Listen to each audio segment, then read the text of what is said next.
Another day, another story. Elizabeth, Lizzie, Magie designed her original board game as a critique, not a tribute, to capitalism.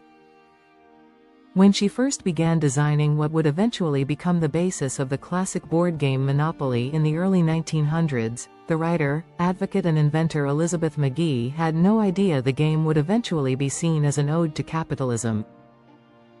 Magie was a progressive who conceived the game as a critique of wealthy and powerful monopolists of her time, such as John D. Rockefeller, Cornelius Vanderbilt and Andrew Carnegie.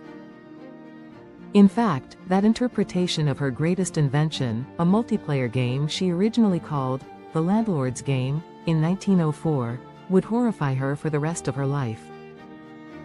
The story of Monopoly is very much an American story, and very much about capitalism and money, says journalist and author Mary Pilon. Welcome to Taboo Eminent Channel. Pilon's 2015 book The Monopolists traces Monopoly's history from its very first origins to today. Monopoly's story, Pilon adds, is also the tale of a woman whose credit for the creation of one of the most iconic games in American history would be eclipsed for decades.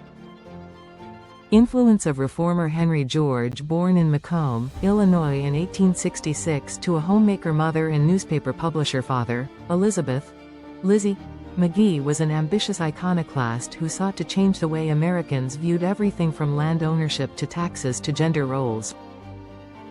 Her father, James, had instilled in his children the belief that inequality between the rich and the poor, driven by the vicious, the ignorant, and the millionaires, was the greatest threat to American society. Both James and Lizzie were strident followers of the 19th century reformer and politician Henry George. George advocated for a single tax that would eliminate all taxes except for those on land, since, George argued, land could not truly belong to anyone. Followers of George's theories in the post-Civil War era called themselves Georgists, and established single tax clubs and social groups across the country. These clubs gave young women like Lizzie an outlet to explore new ideas and concepts, says Pilon. An outspoken advocate for women's rights, Magie did not marry until her mid-40s and spoke out on behalf of working women and against sexism and societal expectations in her writings and public speeches. As Magie sought ways to spark discussions about Georgism, inequality and land ownership beyond single tax clubs, she conceived of the idea for a game. Creation of the Landlord's Game The Gilded Age, spanning roughly from the end of the Civil War to the 1930s, saw a new approach to leisure time. As publishers developed greater access to chromolithography, which allowed color printing on cardboard and wood, board GMAED could be created for a wider, mainstream audience in ways that were not previously possible. Like many board game designers of the era, Magie aimed to shape the values of her players through specifically designed rules and interactions. A product as simple and accessible as a game was particularly appealing to the Georgist movement, Pilon says, because followers were deeply concerned that the ideas of the charismatic George would fall out of favor after his death in 1897.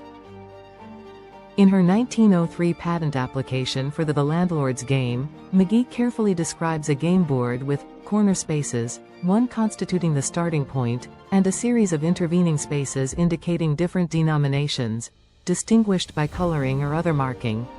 Her patent application also clearly states the game's purpose. The object of the game is to obtain as much wealth or money as possible.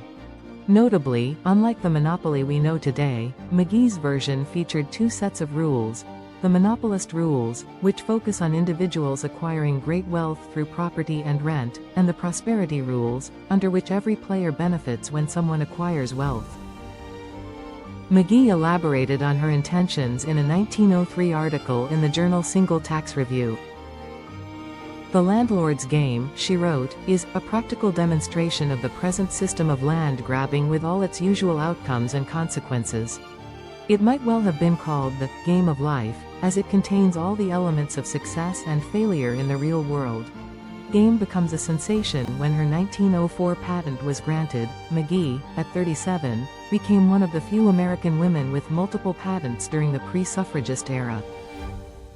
She had previously patented a typewriting device, which improved the way paper was run through typewriters in 1893. While she and two colleagues produced and sold The Landlord's Game through the Economic Game Company, which they co-owned and co-founded, the game quickly developed a life of its own. Georgist single tax clubs, prestigious East Coast economics departments like at Harvard, Wharton and Williams, and Quaker communities embraced the landlord's game as a means to discuss economic issues and inequality. Soon, players began creating their own versions of the game, and grassroots popularity of the game soared in the early 1900s. How the Landlord's Game became Monopoly. Years after Magie filed her patent, game developer Charles Brace Darrow was introduced to the Landlord's Game at a party. Darrow's name may be familiar since, for generations, it was his name that appeared on Monopoly game sets with an explanation of the game's Great Depression origins. That was the story that was tucked into my and millions of others' families' gamebox, Pilon recalls. But when I started looking around, dates weren't lining up and people were being weird about telling me the full origin story. In the early 1930s, Darrow, then unemployed and struggling financially, adapted and marketed his own version of the game that he had played frequently with friends. After an unsuccessful attempt to sell the game, now called Monopoly, to Parker Brothers in 1934, he began producing and selling his own game boards. After boasting of selling 5,000 copies independently, he succeeded in selling the game rights to Parker Brothers in 1935. Monopoly quickly became a blockbuster for Parker Brothers, but the company soon realized they had a potential scandal on their hands. Darrow starts waffling when asked to provide an official account of how he got the idea for the game, says Pilon. People also began writing in, saying, "I was playing this game long before 1934. Parker Brothers founder George Parker, concerned about protecting his company's bestseller, decided to step out of retirement in 1935 to address the issue. He goes to visit Lizzie and strikes a deal," Pilon explains. Parker offered Magie $500 to buy the rights to the Landlord's Game, produce her version of the game, and credit her role in Monopoly. At first, she was very excited because this was, as she called it, her brainchild.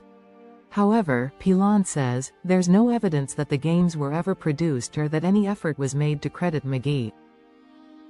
Magie battles for her patent while her central role in the creation of Monopoly came to light decades later. Magie spent years trying to get recognition. In 1936, just a few years after Darrow patented his version of Monopoly, Magie contacted both the Washington Post. Comparing the two games, the Evening Star noted that, "You might notice little difference in the 1904 version and the one you tried to buy this week." In her interview, Magie explained how she diligently renewed her patent for the Landlord's Game each time it approached expiration and how the original rules were influenced by her dedication to Henry George's single tax principles. Pilon notes that many readers of her book, particularly women, are struck by how Magie's work was almost lost to history. But, Pilon points out, think about what the cultural headwinds were at that time. There was a lot she was up against. Thanks for watching. Request you to subscribe the channel.